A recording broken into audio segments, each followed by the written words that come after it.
That's the problem, that we confuse what we long for with what we lack.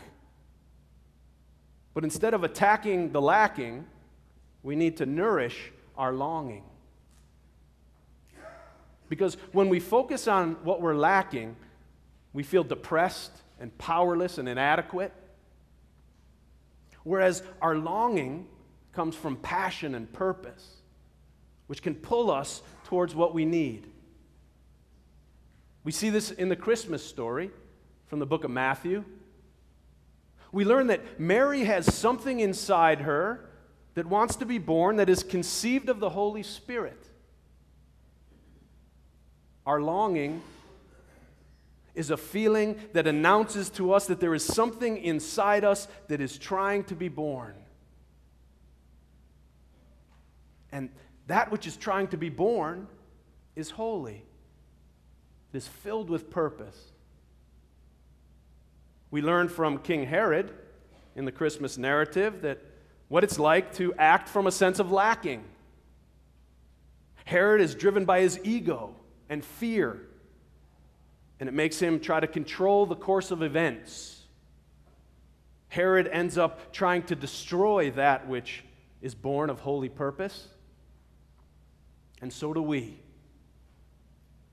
when we focus on our lacking.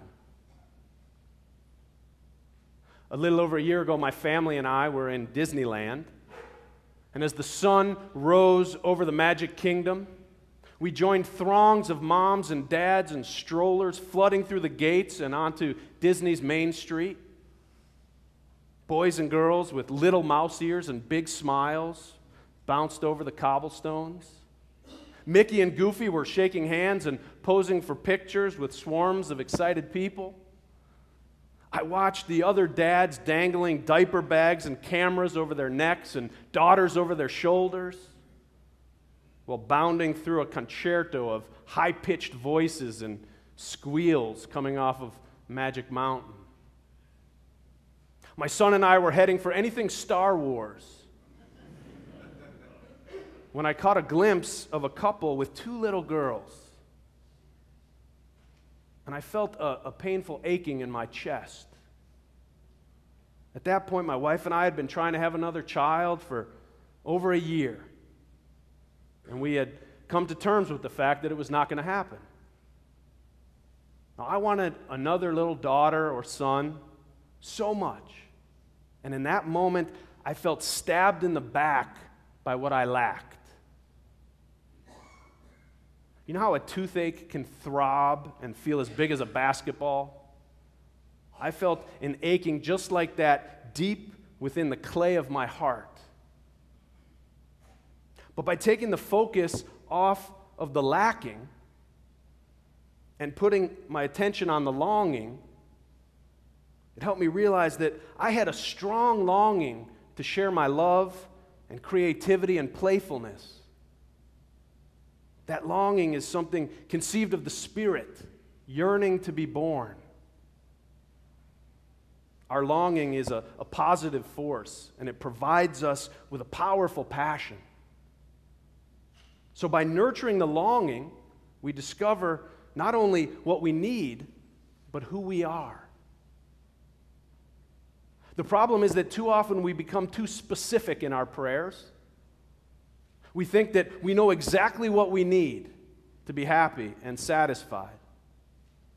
But if we can learn to sit with our longing and stay open to how it will be fulfilled and trust that the answer will come, even if it's not in the way that we had imagined, because our longing is a prayer. It's a deep prayer that requires us to let go of the specific outcomes in order for it to be met.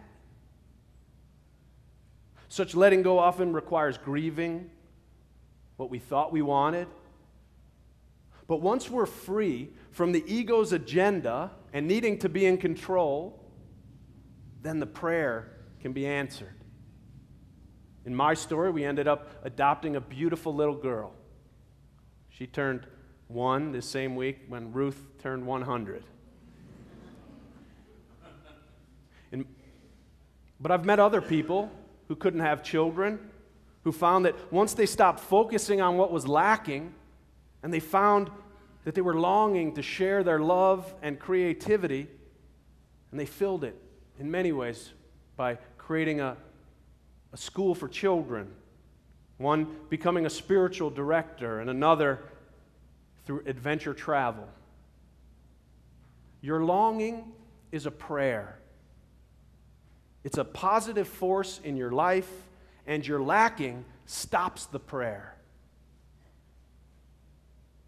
Longing with an openness about its fulfillment brings us into harmony with our destiny being our calling and purpose, which is the exact opposite of our ego-driven ideas about what we think our life should be. And once we discover our calling, once we realize that inside us is something that is conceived in the Holy Spirit, then we know what we must do. Once that happens, we have become inoculated from affluenza. Once we know who we are and what we long for, it's harder for magazines and malls and the media to create dissatisfaction in us, or to fool us into thinking that they have the answer for what we yearn for.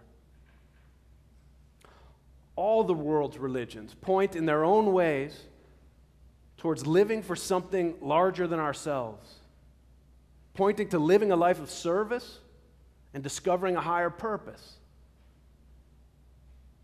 Our souls cry out for meaning, but there are so many things that can distract us from our soul's cry.